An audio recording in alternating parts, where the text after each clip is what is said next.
کبھی آ کر کیا ہے لوگ جماعت بنا کر اسٹیشن میں بھی نماز پڑھ لیا کرتے تھے, کبھی ٹرینوں میں بھی نماز پڑھ لیا کرتے تھے. تو اب وہ اس وقت وہ حالات نہیں تھے, لیکن اب ایسے حالات بن گئے ہیں کہ کوئی اسٹیشن کے اندر بھی اگر کوئی نماز پڑھتا ہوا نظر آیا تو سمجھو کہ فرقہ پرست طاقتیں اس پر حملہ کر دیتی. ٹرین کے اندر بھی نماز پڑھتا ہوا نظر آیا, فرقہ پرست طاقتیں حملہ کر دیتے. داڑھی رکھنے والا اگر ٹرین میں اکیلا نظر آیا تو 10-15 آدمی مل کر اس پر حملہ کر دیتے. تو سمجھو کہ یہ جو رویہ ہے نا, یہ جو طریقہ ہے, وہ کفار مکہ رسول اللہ صلی اللہ علیہ وسلم کے زمانے کا طریقہ ہے. اس زمانے کے اندر بھی ابو جہل کے سامنے اللہ کی بات کرنا جرم تھا. ابو جہل اور اس کے دوستوں کے سامنے نماز پڑھنا جرم تھا. اس نے رسول اللہ صلی اللہ علیہ وسلم کو کتنے مرتبہ اس نے آ کر کے ستایا نماز پڑھنے پر, اور کتنے مرتبہ آپ صلی اللہ علیہ وسلم کے پیٹ پر گندی چیزیں اس نے لا کر رکھ دیا تھا جب آپ سجدے میں جاتے. تو گویا ان کی جو فطرت بن گئی تھی, قرآن سے دشمنی, نماز سے دشمنی, آپ صلی اللہ علیہ وسلم کے طریقوں سے دشمنی, یہ آج جو ہم نظر آ رہے ہیں, آج جتنے مساجد شہید کر دیے گئے ہیں, آپ کو پتا ہے کہ تقریباً آ کر کے آئے 2 مہینوں کے اندر, 2-3 مہینوں کے اندر 40 پر 5 مسجدیں شہید ہو گئی. 40 پر 5 مسجدوں کو انہوں نے شہید کر دیا. اتراکھنڈ کے اندر مدرسہ بورڈ پر پابندی لگا دی, یعنی یہاں کوئی مدرسہ نہیں چلا سکتا. اب اندازہ لگاؤ یہ رخ کس کی طرف جا رہا ہے. تو بہرحال میرے بھائیوں, ہر زمانے کے اندر ایسے واقعات پیش آتے ہیں, ایسے حالات بنتے ہیں, لیکن اللہ تعالیٰ ہمیشہ حق کی جیت فرماتے ہیں. انگریز کے دور میں انگریز بھی 1000 مدرسوں کو اس نے شہید کیا تھا. 1000 مدرسے اس زمانے کے اندر. اس کے باوجود ان مدرسوں کا سسٹم ختم ہو گیا یا ایسا ہو ہی نہیں سکتا. دین ختم ہو گیا, ہو ہی نہیں سکتا. یہ دین قیامت تک باقی رہنا ہے, اللہ تعالیٰ اس کی حفاظت فرمائیں گے. تو بہرحال ابو جہل بھی انہی گندی, اب جتنے لوگ ہیں یہ ابو جہل کی سوچ رکھنے والے, جتنے بھی داڑھی والوں کے خلاف, مدرسوں کے خلاف, مسجدوں کے خلاف, دینداری کے خلاف جو سوچ بنی ہوئی ہے, وہ سب کے سب ابو جہل کے خاندان کے لگے ہوئے ہیں. تو بہرحال میرے بھائیوں, ابو جہل اللہ کے رسول صلی اللہ علیہ وسلم کا بالکل مخالف تھا, اور ایسے اس نے ستایا, کمزور لوگوں کو اس نے ستایا, کمزور. ارے سب سے پہلے اسلام کے اندر شہید ہونے والی خاتون حضرت سمیہ رضی اللہ تعالی عنہا, بوڑھی عورت تھی, کمزور تھی. ان کے شوہر یاسر, ان کا بیٹا عمار, یہ سارا کا سارا گھرانہ کمزور گھرانہ تھا, غریب گھرانہ تھا, لیکن رسول اللہ صلی اللہ علیہ وسلم کے ہاتھ پر مسلمان ہو چکا تھا. جیسے ابو جہل کو معلوم ہوا, اس ظالم نے کیا کیا, ہر سمیہ رضی اللہ تعالی عنہا جو بوڑھی خاتون ہے, اسلام چاہے اسلام مسلمان کسی دوسرے ملک سے جنگ کرتے ہو, کسی دوسرے ملک سے ان کا اگر کیا لڑائی ہو, لیکن اسلام اس بات کی اجازت نہیں دیتا کہ کسی عورت پر ہاتھ اٹھائے, کسی بوڑھی عورت پر ہاتھ اٹھائے, کسی بوڑھے مرد پر ہاتھ اٹھائے, بچوں پر ہاتھ اٹھائے. لیکن وہ درندے جو آج کل کے یہودی لوگ بھی ہیں, نہ وہ عورتوں کو دیکھتے ہیں, نہ وہ بچوں کو دیکھتے ہیں, نہ بوڑھوں کو دیکھتے ہیں, سب کو ختم کر دیتے ہیں. تو آپ صلی اللہ علیہ وسلم کے زمانے میں حضرت سمیہ رضی اللہ تعالی عنہا جو بوڑھی خاتون تھی, کمزور تھی, یہ اپنے آپ کو بہادر سمجھنے والا, یہ اپنے آپ کو بڑا سمجھنے والا, سردار سمجھنے والا حضرت سمیہ رضی اللہ تعالی عنہا کو اس نے برچھا مار کر شہید کر دیا, بوڑھی عورت پر. تو آپ اندازہ لگو یہ کتنا بڑا جوان مرد ہوتا ہے جو عورت پر ہاتھ اٹھائے. عورت پر ہاتھ اٹھانے والا جوان مرد نہیں ہوتا, وہ تو یعنی بزدل ہوتا ہے, وہ تو اگر نامرد ہوتا ہے. تو اسی طریقے سے ایک خاتون تھی حضرت زنیر رضی اللہ تعالی عنہا. اس خاتون کے لیے اس نے کیا کیا, بازار کے چوراستے پر اس نے آ کر محض اس بات پر کہ یہ خاتون مسلمان ہو چکی ہے, یہ خاتون رسول اللہ صلی اللہ علیہ وسلم کی غلام بن چکی ہے, یہ خاتون اللہ کے نبی سے, اللہ سے محبت کرنے والی ہے, تو اس خاتون کو چوراہے پر کھڑا کر کے اس نے کیا کیا, ایسا مار مارا جس کی وجہ سے ان کی آنکھیں چلی گئی, اور مذاق اڑانے لگا کہ دیکھو ہمارے لات و عزا نے, جن بتوں کی وہ پوجا کرتے تھے, ہمارے لات و عزا نے ان کی آنکھیں چھین لی ہیں. تو ہر زنیرہ کا ایمان کیا تھا کہ بیوقوف, لات و عزا کیا ہے, لات و عزا کو پتا نہیں کہ اس کی عبادت پر کون کرنے والے ہیں, لات و عزا کو پتا نہیں تو کون ہے اصل, لات و عزا کو پتا نہیں, وہ پتھر کے بنائے ہوئے بت ہیں. یہ آنکھیں، یہ روشنی جو چھینی گئی ہے، یہ اللہ کی طرف سے، میرا اللہ چاہا تو میری آنکھوں کو واپس کر دے گا۔ چوراہے پر کھڑا کر کے مارا پیٹا، ان کے بال کو پکڑ کر طرح طرح کی تکلیف دی، لیکن انہوں نے اتنا ثابت قدمی کے ساتھ کھڑے ہوئے اپنے ایمان پر، یہاں تک کہ صبح سے لے کر شام تک تکلیف دیتا رہا۔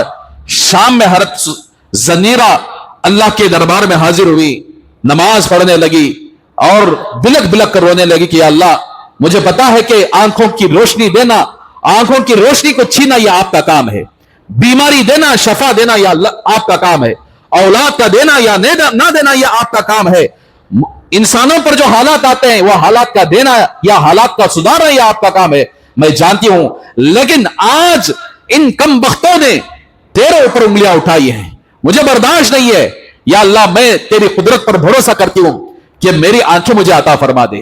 تو یہ رات بھر مصلی پر کھڑے ہو کر روتی رہی، صبح جب یعنی تہجد کی نماز پڑھ کے، فجر کی نماز پڑھ کے فارغ ہوئی تو ان کی آنکھیں آ چکی تھی، ان کی آنکھوں کی بینائی واپس آ چکی تھی۔ تو اس طرح ابو جہل نے کمزوروں کے ساتھ یہ معاملہ کیا، کمزوروں کو اگر اس نے ستایا، کمزوروں کو تکلیف دیا، عورتوں کو نہیں چھوڑا، بوڑھوں کو نہیں چھوڑا، یہاں تک کہ رسول اللہ صلی اللہ علیہ وسلم کو اس نے نہیں چھوڑا، اتنی تکلیف دی، آپ کا بائیکاٹ کیا۔ لیکن اللہ کے رسول صلی اللہ علیہ وسلم کو طاقت کب ملی؟ آپ صلی اللہ علیہ وسلم تو ہمت کے پہاڑ تھے۔ دو شخص ایسے تھے جو پورے عرب کے اندر جن کی طاقت اور بہادری کا ڈنک کے بچ رہے تھے، اس میں سے ایک حضرت عمر رضی اللہ تعالیٰ عنہ، ایک حضرت حمزہ رضی اللہ تعالیٰ عنہ۔ واقعتاً ان کا جو لقب ہے اسد اللہ الغالب، اللہ کے شیر، واقعتاً اللہ کے نبی کے وہ خاص چچا حضرت حمزہ رضی اللہ تعالیٰ عنہ شیر تھے۔ تو یہ دونوں کا اسلام لانا بڑا کفار مکہ پر، خصوصاً ابو جہل پر ایسے تلوار اس کے دل پر چلے کہ حضرت عمر کا اسلام لانا تو آپ سن چکے ہیں۔ حضرت حمزہ رضی اللہ تعالیٰ عنہ ایک مرتبہ شکار کو گئے ہوئے تھے، شکار کو گئے ہوئے تھے، جب شکار سے واپس آئے تو ایک جگہ بیٹھ کر اپنی تیر اور کمان کو درست کر رہے تھے، جو جانور شکار پکڑ کر لائے تھے اس کو آ کر کیا ہے ایک جگہ پر رکھ رہے تھے، ایک آرام کے لیے وہاں پر بیٹھے ہوئے تھے۔ ایک عورت، ایک باندی آئی حضرت حمزہ رضی اللہ تعالیٰ عنہ کے پاس اور عرض کرنے لگی کہ چچا جان، آپ تو محمد رسول اللہ صلی اللہ علیہ وسلم کے چچا ہیں، ابو جہل آپ کے خاندان کو، آپ کے بھتیجے کو یعنی محمد صلی اللہ علیہ وسلم کو گندی گندی گالیاں دے رہا ہے، ایسی گندی گالیاں میں نے آج تک نہیں سنی، میں اس گندی گالیوں کو آپ کے سامنے ذکر کرنا بھی نہیں چاہتی۔ اس سے پتا چلتا ہے مسلمانوں، لڑائی جھگڑے کے موقع پر جب پڑوسیوں سے جھگڑا ہو جاتا ہے یا کسی اور مسلمان سے جھگڑا ہو جاتا ہے، یہ جاہل لوگ کیا کرتے ہیں، زبان سے آ کر کیا ہے گالیاں بکنے لگتے ہیں۔ گالیاں بکنا ابو جہل کا کام ہے، مسلمانوں کا کام نہیں ہے، مسلمانوں کا کام نہیں ہے۔ گالیاں بکنے والا اللہ کی نگاہ سے گر جاتا ہے، وہ تو ابو جہل کا آ کر کیا طریقہ ہے گالیاں بکنا۔ مسلمانوں نے کبھی اس کام کو لے لیا، ذرہ کیا تو لڑے تو منہ سے گالیاں نکال دیے، ماں بہن کی گالیاں، پتہ نہیں کیسے گندے گندے گالیاں آ کر کیا دینا شروع کر دیتے ہیں۔ بہرحال گالیاں دینے والا گالیاں جس کو دے رہا اسے نہیں لگتی بلکہ خود اس کی طرف لوٹ کر آتے ہیں۔ کسی کی ماں بہن کی گالیاں دیا تو اس کی ماں بہن کی گالی نہیں ہوئی بلکہ اس کے خود ماں بہن کی گالی ہوئی، اس نے اپنے ماں بہن کو اس نے گالی دیا۔ تو حضرت حمزہ یہ سننا تھا، برداشت کے باہر ہو گئے، تیر کمان لیا، گھوڑے پر چھلانگ لگا کر تیزی کے ساتھ گئے۔ ابو جہل ایک جگہ بیٹھا ہوا تھا، گئے ایک مار کمان سے مارا جس کی وجہ سے اس کا سر پھٹ گیا اور نیچے لہو لہان پر آ کر لہو لہان ہو کر نیچے گرا۔ اس نے حضرت حمزہ نے کہا تیری جرت کیسی ہوئی کہ میرے بھتیجے کو تو آ کر کیا گالیاں دے رہا ہے، میرے خاندان کو تو گالیاں دے رہا ہے، تیری جرت کیسی ہوئی؟ تو اس کے جو دوست ہیں اس کو سپورٹ میں آ کر لڑائی کے لیے کھڑے ہو گئے۔ تو ابو جہل نے کہا بیٹھ جاؤ، واقعتاً میں نے گندی گالیاں دی ہے، اس نے خود اعتراف کیا۔ تو حضرت حمزہ نے کہا دوبارہ تیری زبان سے گالیاں دیا تو تجھے قتل کر دوں گا۔ تو ابو جہل نے کہا حمزہ کب سے بھتیجے کا تم سپورٹ کر رہے ہو، سارا مکہ ان کے خلاف ہے، سارا عرب ان کے خلاف ہے۔ تو حضرت حمزہ کو اور غصہ آ گیا، اچھا میرے بھتیجے نے تیرا کیا بگاڑا ہے؟ اتنا ہی ہے نا کہ وہ جس دین کو پیش کر رہا ہے اس سے تم جل رہے ہو, حسد کر رہے ہو, گواہ رہو کہ میں آج میرے بھتیجے کے دین پر ہوں, میں آج میرے بھتیجے, جو کرنا ہے کر لو تم. تو سمجھو کہ یہ وہ بہادری تھی جو رسول اللہ صلی اللہ علیہ وسلم کے خاندان کو اللہ نے جو عطا فرمائے تھے. ساری دنیا کے اندر یہ بہادری نہیں ملے گی.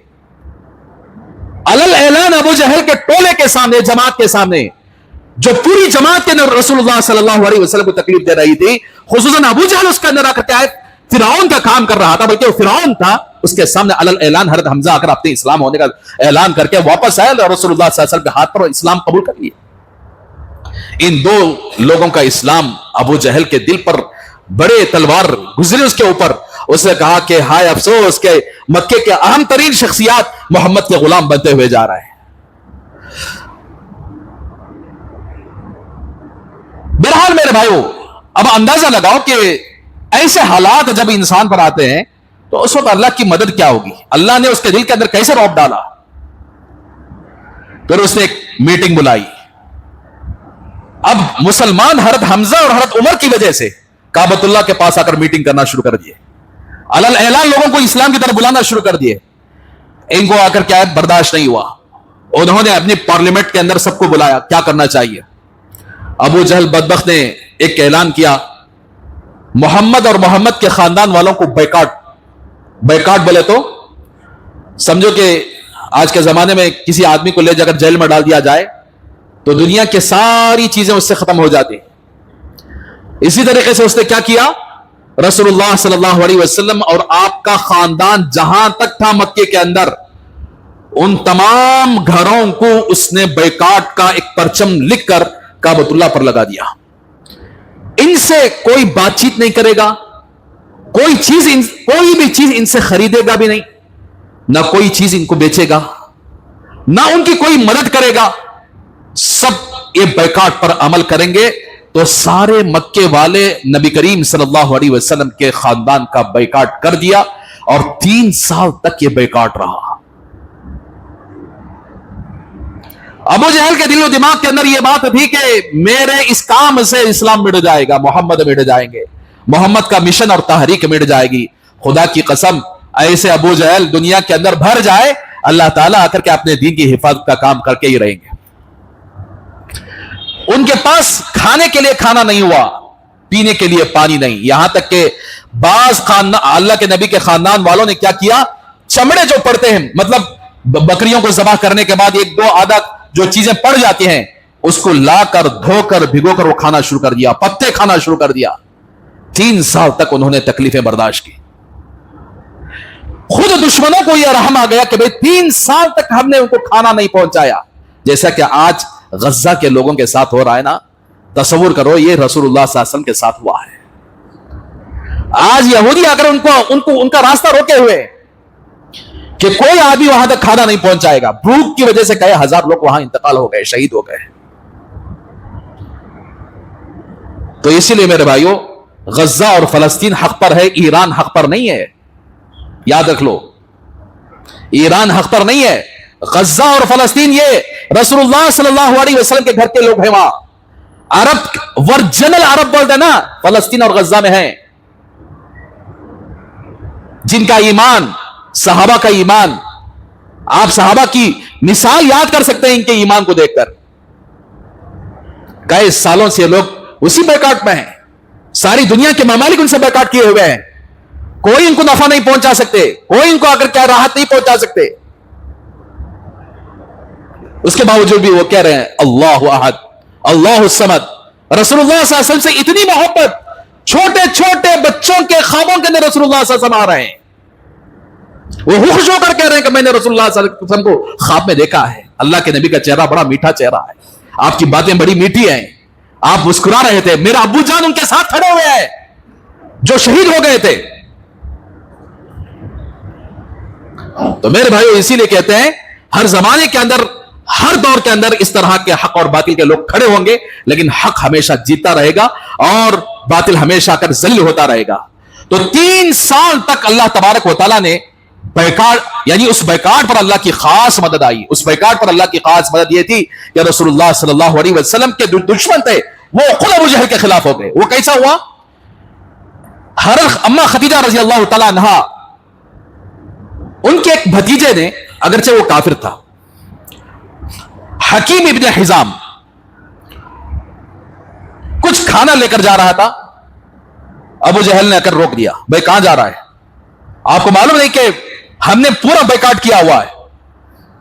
تو اس نے کہا کہ میں اپنی چچی کے پاس جا رہا ہوں تاکہ میں آ کر کیا یہ کھانا اس کو پہنچاؤں. اس نے کہا نہیں، میں ضائع کر دوں گا، کھانا ضائع کر دوں گا. تو اتنے میں رسول اللہ صلی اللہ علیہ وسلم ایک اور دشمن وہاں پر آ گیا. بھائی کیا مسئلہ ہے، کیوں جھگڑ رہا ہے؟ ابو جہل سے کہا بیکاٹ کیا ہوا انہیں کھانا لے کر جا رہا ہے. تو اس کے دل کے اندر بھی اللہ نے ایسا رحم ڈالا کہ بھائی 3 سال سے لوگ بھوکے ہیں، لے جانے تو تمہارا کیا بگڑ جائے گا.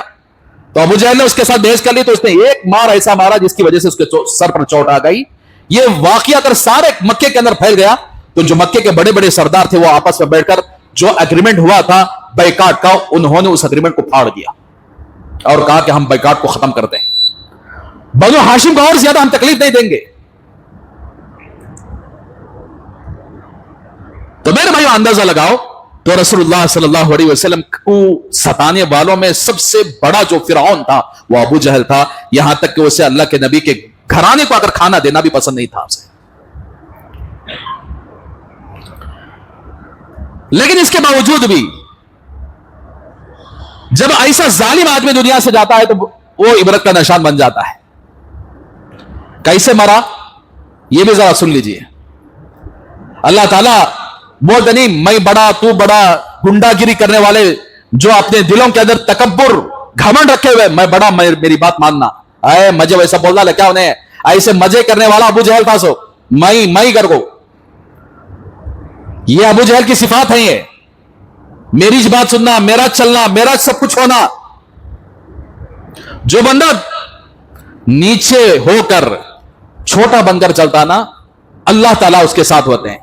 جو بندہ اپنے آپ کو بڑا سمجھتا ہے، چاہے ہر معاملات کیوں نہ ہو، آپ کسی کے جمائی بنے ہوئے ہو، میں جمائی بنا بول کر ذرہ کالر اٹھا کو چلنا نہیں کہ ان کی بیٹی میرے نکاح میں ہے، میں جو چاہے دباؤ ڈال سکتا ہوں. میں سالے کو فون کر کے میں اس کو غلام بنا سکتا ہوں. میرا سالہ میری بات سننا، میرا سسرا میری بات سننا، میرا مامو سسرا میری بات سننا، میری ساس میری بات سننا، میں ان کے گھر کا جمائی ہوں. یہ اتنا تکبر.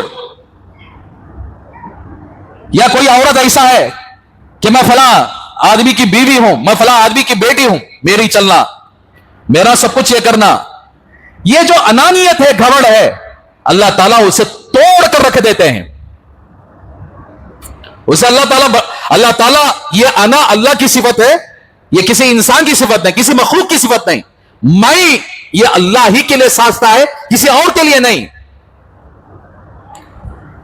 تو اس لیے میں کی بنیاد پر گھروں میں ظلم کرنے والے، کوئی شوہر میں شوہر ہوں بول کر بیوی پر ظلم کر رہا ہے، کوئی باپ اپنے بیٹوں پر ظلم کر رہا ہے باپ کی بنیاد پر، کوئی بیٹا ان کے والدین بوڑھے ہو چکے ہیں اس بنیاد پر ان کے اوپر ظلم کر رہا ہے، کوئی بوڑھے والدین اپنے والدین کے عزت و احترام بیٹے کرنے کی وجہ سے بیٹوں پر ظلم کر رہے ہیں، بہووں پر ظلم کر رہے ہیں. کوئی پڑوسی، کوئی بڑا مالدار آدمی ہے، اچھا گھر بنایا ہوا ہے، پڑوسی پر ظلم کر رہا ہے، رشتہ داروں پر ظلم کر رہا ہے. کسی کے پاس 4 پیسے آ جائے تو وہ اپنے آپ کو میں بول کر ظلم کر رہا ہے. یاد رکھ لو، وقتی طور پر تمہارا ظلم آ کر کیا چل جائے گا، لیکن ایک وقت ایسا آئے گا تم پوچھنے والے کون بھی رہیں گے، کون بھی نہیں رہیں گے. ایسا حالات اللہ پیدا کریں گے جیسے ابو جہل کو اللہ نے حالات پیدا کیے. جنگ بدر ہوئی، سب سے پہلی جنگ مسلمانوں کی کفار مکہ کے ساتھ، سب سے پہلی جنگ. 1000 کا لشکر لے کر ابو جہل اتراتے ہوئے آیا. اس نے اعلان کیا آج میں محمد اور محمد کے ساتھیوں کو صفائی ہستی سے مٹا دوں گا. اس کے لیے اس نے کیا کیا، کئے اونٹ پالا تھا، کئے اونٹ، یہاں تک کہ 10 اونٹ، کل جنگ ہے آج 10 اونٹوں کو ذبح کیا، پورے لشکر کو اس نے کھلایا، ناچنے والی باندیوں کو لایا، ڈول بجا کر نچوایا، شراب دلوایا، شراب پیا، شراب پلوایا اور ناچ گانے لگایا اور اسی طرح کھلایا، عیاشی کیا اور کہا کہ یہ سارا کام میں محمد کی دشمنی میں کر رہا ہوں، کل محمد نہیں رہیں گے. اللہ اکبر. اتفاق کی بات کیا ہے؟ دیکھیے، میں نے اس سے پہلے آپ سے کہا تھا کفار مکہ اللہ کو تو مانتے ہیں لیکن اللہ کے نبی کی بات کو نہیں مانتے. یعنی ان کو معلوم ہے کہ اللہ ہے, کعبۃ اللہ اللہ کا گھر ہے, لیکن اللہ کے ساتھ یہ پارٹنر بنائے ہوئے شرک کر رہے ہیں بتوں کو لا کر. جیسا کہ ہم قبروں کو یعنی اللہ والوں کا اگر اللہ کا پارٹنر بنائے ہوئے, ایسا کہ وہ بتوں کو پارٹنر بنائے ہوئے تھے. تو مسئلہ یہ تھا, صبح کو رسول اللہ صلی اللہ علیہ وسلم تہجد میں نماز پڑھ رہے ہیں, یہ رات بھر عیاشی کر کے صبح میں اللہ سے دعا کر رہا ہے, اے کعبے کے رب, محمد کی وجہ سے ہمارے خاندان ٹوٹ گئے, محمد کی وجہ سے بہت سارے لوگ مکہ چھوڑ کر مدینے کو چلے گئے, محمد کی وجہ سے مکہ ویران ہو چکا, اور محمد یہاں تک حالات پیدا کر دیا کہ ہمارے اور ان کے درمیان لڑائی ہونے کو ہے. اگر تیری نگاہ میں محمد اور ہم جو صحیح ہوگا اسے آپ فتح دیں گے, کامیابی دیں گے.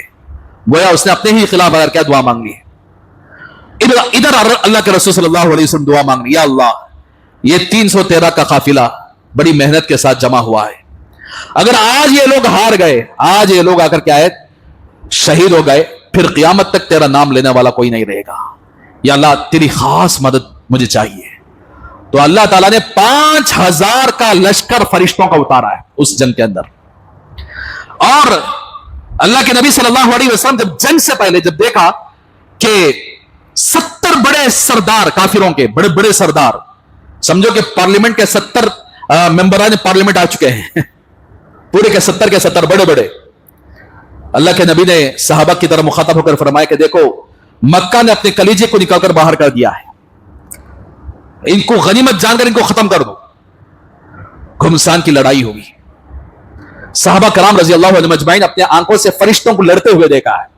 صحابہ کے پاس وہ ہتھیار نہیں جو ان کے پاس ہتھیار ہے, صحابہ کے پاس وہ سواریاں نہیں جو ان کے پاس سواریاں تھے کفار مکہ کے ساتھ.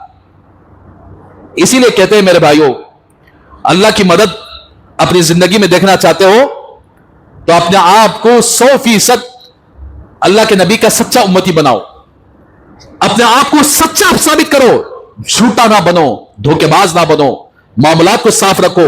کسی پر مجھے میرے پاس طاقت ہے بول کر اس طاقت کا غلط استعمال کسی کمزور لوگوں پر نہ کیا کرو, پھر اللہ کی مدد ہمارے ساتھ رہے گی. ہم نے کسی ناحق مظلوم کسی انسان پر, میں انسان بول رہا ہوں مسلمان نہیں بول رہا ہوں, کسی بھی انسان چاہے کسی بھی آ کر کے مذہب کا تعلق رہے, کسی پر ہماری وجہ سے کسی پر ظلم نہیں ہونا چاہیے. ہماری زبان کی وجہ سے, ہمارے ہاتھ کی وجہ سے, یا ہمارے کردار کی وجہ سے. ابو جہل اس کے پیچھے آ کر پوری سیکورٹی تھی اس کی, اور صحابہ کرام انتظار کر رہے ہیں کہ کسی طرح اس موقع مل جائے اس کے پاس جا کر اس کی گردن اڑا دیں. اللہ کے نبی کے صحابہ کھڑے ہوئے ہیں. حضرت عبد الرحمن ابن عوف رضی اللہ تعالیٰ عنہ کے صحابی ہیں, سب میں کھڑے ہوتے ہوئے آس پاس میں ایسا دیکھ لیتے ہیں کون میرے بازو میں کھڑا ہے, سو اگر میرے پر کون تو بھی حملہ کرے تو انہیں ساتھ دیتا کہ نہیں دیتا کہ, یا اس کے پر حملہ کرے تو میں کیسے ساتھ دینا, یہ سب پلان بنتا ہے. وہ اب عبد الرحمن ابن عوف ہوں دیکھے تو 2 کم سن 15-16 سال کے نوجوان بچے کھڑے ہوئے, جبکہ وہ 15-16 سال کے نوجوانوں کے اندر اتنی طاقت نہیں جو 25-30 سال کے نوجوانوں کے اندر ہوتی ہے. تو دیکھا دل میں سوچے کیا اللہ یہ میرے بازو میں انہوں چانا کیا, ذرا اچھے حضرت عمر جیسے کہتے, حضرت علی جیسے کہتے, ویسے جوانا ہتے تو اچھا رہتا تھا نا. وہ دل میں بول لیتے ہیں خالی. اتنے میں آ کر کیا ہے, اللہ نے 1000 کا جو لشکر تھا اس 1000 کے لشکر کو آ کر کیا ہے صحابہ کے ذریعے سے اسے پیچھے ڈھکل دیے. اب یہ جو سیکورٹی گارڈ تھے اس کے ابو جہل کے, وہ سب کے سب ادھر ادھر بکھر گئے, اور یہ آدمی اکیلا پڑ گیا, اکیلا پڑ گیا. اور اللہ کے نبی صلی اللہ علیہ وسلم کو یہ بھی طاق میں تھا کہ اللہ کے نبی کو موقع مل جائے کہ میں نبی کو جا کر قتل کر دوں. لیکن اتنے میں ایک صحابی ہیں حضرت معاذ رضی اللہ تعالیٰ عنہ, ایک ادھر معاذ تھے, ایک معوذ, یہ دونوں صحابی انصاری صحابی تھے, چھوٹے یعنی اتنے زیادہ نوجوان نہیں تھے, ابھی جوانی کی دہلیز میں قدم رکھے ہوئے تھے. انہوں نے حضرت عبد الرحمن ابن عوف کے جبے کو پکڑ کر کھینچا, کہا کہ چچا جان ہماری تمنا یہ ہے کہ ابو جہل کون ہے اس لشکر کے اندر, ہم نے سنا ہے کہ وہ رسول اللہ صلی اللہ علیہ وسلم کو بڑا ستایا ہے, آپ کو گالیاں دیا ہے, آپ کے خاندان والوں کو گالیاں دیا ہے, آپ کے صحابہ پر اس نے بڑا ظلم کیا ہے, آپ اشارہ کر دیں